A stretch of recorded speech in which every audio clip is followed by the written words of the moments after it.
They thought I'd stay quiet because I lived outside their gate. They thought dumping their winter snow onto my land over and over was just part of the job. No permission, no apology. Just 50 tons of dirty ice crushing my property and collapsing the shed I built with my own hands. But what they didn't know is that I don't forget trespass. I don't erase boundaries. And I sure as hell don't let bullies hide behind bylaws.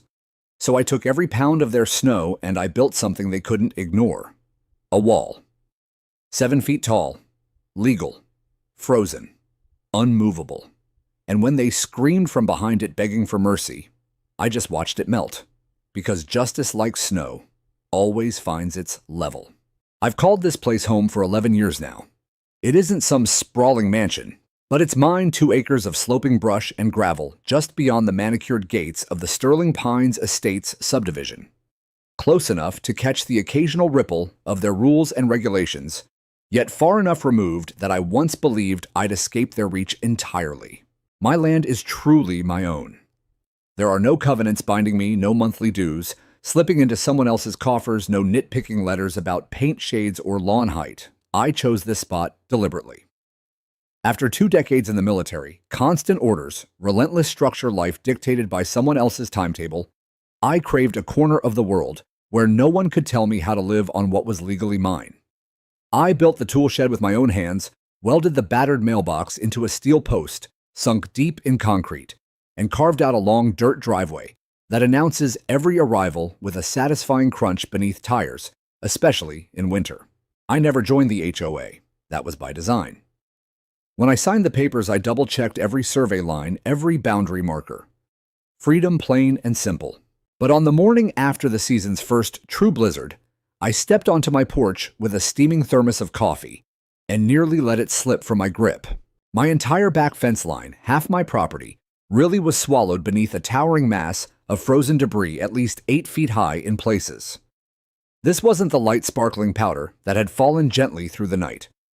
No, this was dense compacted ice-gray slush streaked with road salt embedded with grit and tire grease, the unmistakable refuse of plowed streets. It had been hauled here, deliberately. At first, I wondered if wind or gravity had simply shifted the drift from the slope above. But the evidence told a different story. Heavy grooved tracks, wide treads from a skid steer or dump truck cut straight across my land, entering from the side boundary without hesitation or permission. I followed them slowly, boots sinking into the crust until the trail vanished beneath the mound. The tracks crossed the eastern boundary post, brightly tagged in yellow for visibility, as if the marker were invisible to whoever drove through. No note, no apology, no warning sign. Just a mountain of someone else's winter waste, now claiming residence on my soil. I stood there in the biting cold wind, whipping crystalline flecks against my collar, trying to process the violation. It wasn't until I heard the distant beep, beep, beep of a plow's backup alarm across the road that understanding settled in my gut like lead. The HOA. Sterling Pines Estates lay directly opposite my driveway. Tidy rows of near-identical homes, uniform mailboxes, winding lanes kept pristine by a board that governed with military precision, or so they liked to think. I'd endured minor skirmishes before passive-aggressive flyers about noise when I fired up the chainsaw at dawn, veiled reminders about property lines. Nothing that ever crossed into open conflict. But this was no minor infraction. This was trespassing, property damage, unauthorized dumping on private land. I trudged back up the driveway, boots crunching through the hardened surface, and headed straight for the shed. I pulled out a folding ruler A-level and a metal survey stake I kept for remarking old fence lines. Minutes later, I was back at the northeast corner pin, measuring precisely until I reached the edge of the glacial heap. 10 feet inside my line, unmistakable. They hadn't merely allowed overflow. They had driven their plows across the county road past my clearly posted boundary and offloaded their community's burden directly onto my acreage. I went inside, kicked off my boots, and opened my laptop. The email was calm, factual, professional. To Karen.Delaney@Sterling Pines HOA. Org subject unauthorized, displacement of frozen refuse onto private property. I attached photographs taken moments earlier, GPS screenshots, pinpointing the exact coordinates, and closed with a simple request. immediate removal, and assurance that this would not happen again. I didn't expect warmth. I didn't expect speed. But 2 hours later, Karen Delaney's reply landed in my inbox. Mr. Bishop, thank you for your concern. Due to limited public disposal options and ongoing emergency clearance operations, some redistribution of wintry accumulation may extend beyond HOA boundaries. We appreciate your understanding during this severe weather event. Best regards, Karen Delaney, President Sterling Pines, HOA, Redistribution. That was the word she chose, as though relocating tons of contaminated ice onto private land were a minor inevitable side effect of winter itself, rather than a calculated act of trespass. I read it 3 times. Then I stared out the window at the steaming mound salt crystals glinting faintly in the weak sunlight. The coffee in my mug had gone cold, but the anger settling in my chest burned steady and slow. This wasn't about frozen slush. It was about ownership, boundaries, respect. And I knew one thing, with absolute certainty: if I let this slide, they would bury me under their problems again and again, literally and otherwise. I created a new folder on my desktop. I named it simply Sterling Pines Winter Violations. The first photographs went in. The GPS logs, Karen's email. I wasn't sure yet where this would lead, but I was certain of one thing: I would not be buried in silence. The morning after Karen's dismissive reply, I drove into town under a sky still heavy with the threat of more winter. I needed supplies, not for revenge, not yet, but for clarity. I bought a dozen bright red fiberglass stakes, the kind topped with reflective bands that catch headlights like warning beacons in the dark. I added a thick spool of yellow caution tape, the heavy-duty industrial roll used on construction sites, impossible to ignore, impossible to claim as an accident. Back home, I started at the tree line and worked my way along the entire eastern boundary, every painstaking foot from the woods down to the county road. I hammered those stakes into the frozen ground with a mallet, the impacts ringing out sharp and final in the cold air. Between each post, I stretched the yellow tape taut, tying it tight so it snapped and fluttered in the wind like a row of angry flags. From a distance, it looked almost like a crime scene perimeter, and in a way it was. What they had done crossed far beyond neighborly oversight into outright violation. I stepped back to survey the line. The invisible had been made vivid, undeniable. It declared without words, "This is mine. Stay out." Around noon, a familiar blue Ford F-150, bearing the Sterling Pines HOA emblem, cruised slowly past my driveway. Behind the wheel sat Cole Mason, one of the board members, the one who always carried a clipboard and a perpetual scowl, forever measuring lawns or counting violations.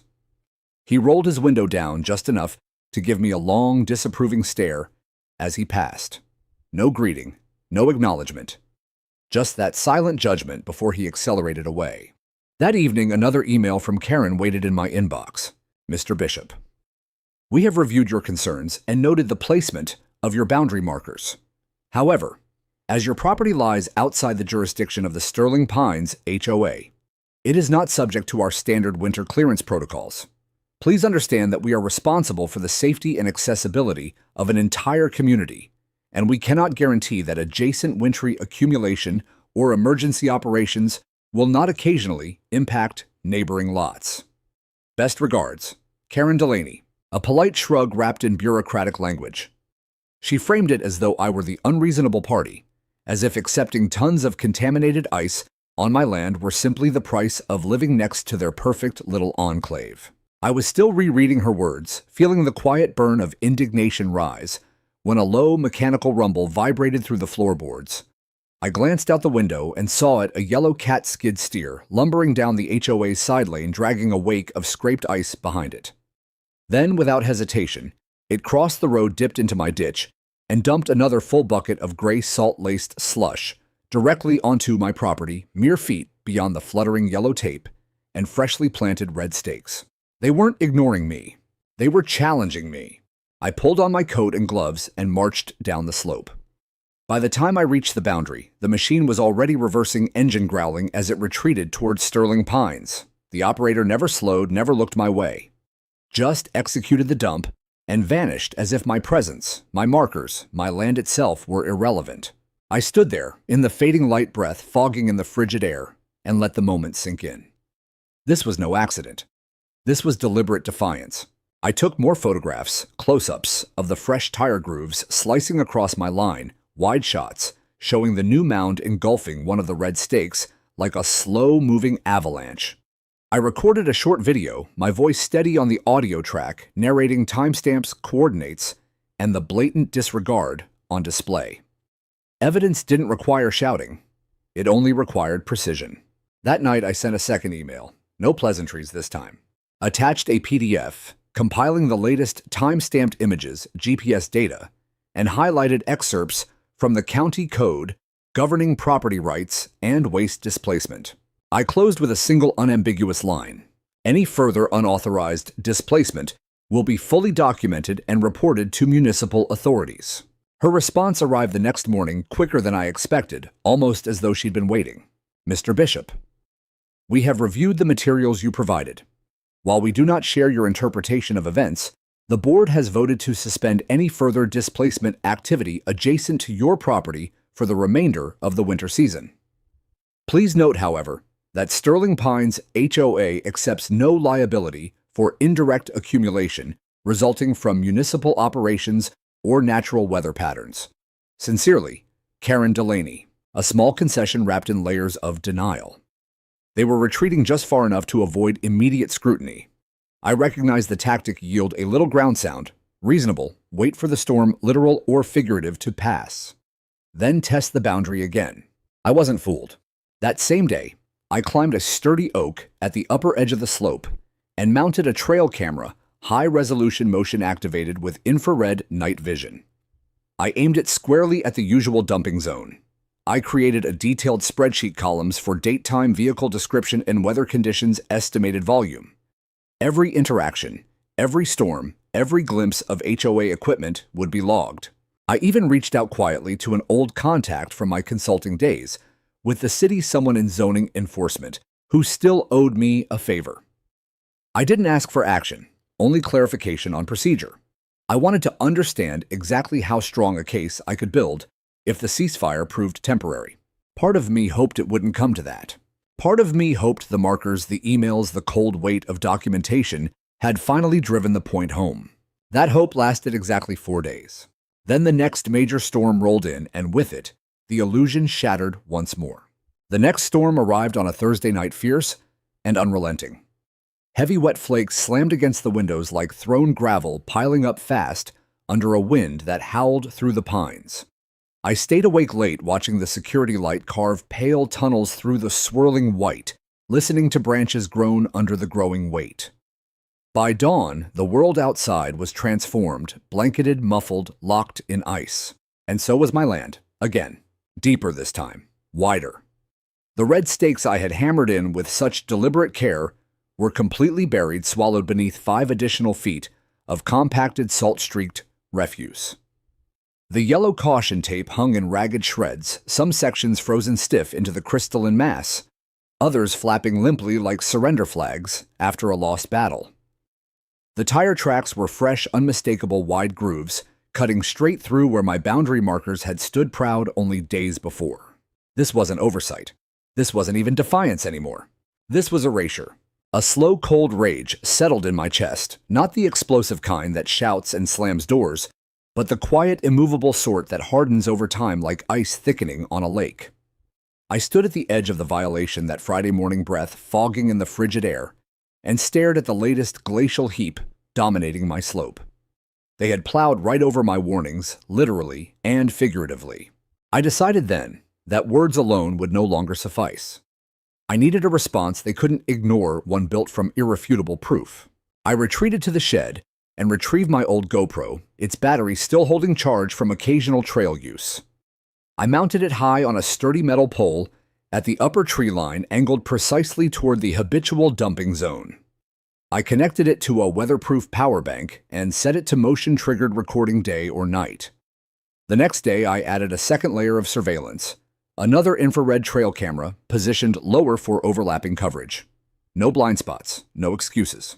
Then I turned to the digital battlefield. I created dated subfolders, meticulously organized. Every video clip was renamed with timestamp and description. Every photograph received embedded GPS metadata. Using satellite imagery, I overlaid transparent property lines, mine in bold red, theirs in blue, and traced arrows showing the exact paths of their equipment entry points, turning radii dump locations. I built a visual chronicle that left nothing to interpretation. It took hours to reconstruct just the most recent incursions, but by the end I possessed something undeniable, a step-by-step timeline, proving that Sterling Pines HOA was engaged in repeated systematic trespass and illegal displacement of contaminated winter waste onto private land.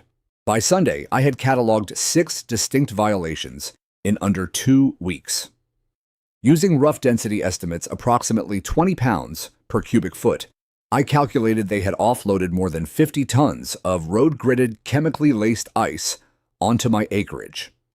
50 tons that would leach salt into my soil-crush vegetation come spring and potentially damage the shallow drainage running toward the trees I had planted years ago. I cross-referenced local ordinances until the relevant sections were committed to memory. County Code Section 4.12 on winter operations and waste disposal was crystal clear. No private entity, contractor, or association shall relocate accumulated ice onto adjacent private property without explicit written consent from the landowner. I had never given consent, not once, and now I had high-definition footage to prove it. Still, I held off on formal reporting. There was one question gnawing at me, one piece I needed to understand before escalating further. Why? Why go to the effort of crossing the road, navigating my ditch, climbing the gentle rise, just to unload here? Sterling Pines had designated retention areas deeper inside their own boundaries. They could have contracted proper municipal sites. So why risk the liability on a quiet non-HOA neighbor? The answer came unexpectedly, over coffee and small talk at the local hardware store. I was restocking memory cards and heavy-duty zip ties when I bumped into Ben Holtz, a snow removal contractor I'd known casually for years through American Legion events. After the usual pleasantries, I steered the conversation toward the subdivision across from my place. Sterling Pines, Ben's face tightened. Yeah, I bid on their contract last fall. Didn't get it, went to some cut-rate outfit out of county. Word is Karen Delaney pushed through a cost-saving initiative this season. They're handling everything in-house, no city disposal fees. In-house meaning? He glanced around, lowered his voice. Meaning they're supposed to stockpile internally, but everyone knows those retention basins fill fast. Rumor is they quietly arranged access to neighboring undeveloped parcels for overflow. No permits, no contracts, just convenient, empty space. Undeveloped parcels, empty space.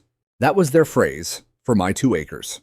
To them, land without an HOA badge was fair game, unoccupied, uncomplaining, invisible. They had weighed the odds, a solitary veteran living outside their gates, minding his own business. He'll grumble, maybe send an email, but he won't fight. They miscalculated. Because I wasn't just solitary. I was methodical. I had time, patience, and a spine forged in harder winters than this.